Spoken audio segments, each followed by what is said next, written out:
ही माझ्या सासूबाई, ही माझे सासरे, ही माझे पती आणि ह्या माझ्या ननंदा. नमस्कार.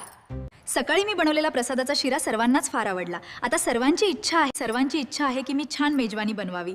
आता काय बनवावे हाच विचार मी करत आहे. तर माझ्या मते छानपैकी पावभाजी पुरी भाजी बनवावी असं मला वाटतंय. आता तुम्हीच सांगा काय करू मी. बघूया घरच्यांना विचारते काय म्हणतात ते आणि चला मग सुरुवात करूया. भाज्यामध्ये आपण बटाटा घेऊया, फ्लावर घेऊया, कोथिंबीर घेऊया, टोमॅटो घेऊया, कांदा घेऊया आणि बीटरूट सुद्धा घेऊया.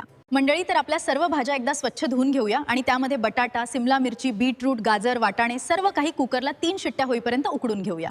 कुकरच्या शिट्ट्या होईपर्यंत आता आपण एकीकडे बारीक कांदा कापून घेऊया, टोमॅटो बारीक कट करून घेऊया, कोथिंबीर बारीक कट करून घेऊया, म्हणजे आपली अर्धी प्रोसेस होईल.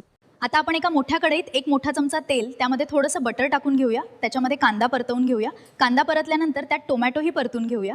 सर्व भाज्या कुकरमध्ये काढून स्मॅश करून घेतल्या आणि त्या भाज्या आपण परतलेल्या कांदा आणि टोमॅटोमध्ये टाकल्या.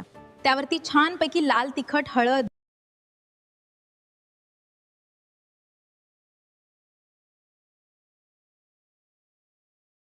आता ही बनलेली छान रसरशीत पावभाजी मी एका भांड्यात काढलेली आहे. गरम गरम पाव मिस्टरनी आणले आहे. चला मग पुढे काय होतंय बघूया. आता मी छान पावभाजी बनवली आहे. सर्वांना वाढते आहे. सासूबाई, सासरे, पतिदेव, ननंदबाई खातील आणि तुम्हाला सांगतील की मी पावभाजी कशी बनवली आहे. वाह, काय चविष्ट पावभाजी. अप्रतिम. खूप छान केली आहेस. खरंच खूप मस्त झाली आहे. धन्यवाद.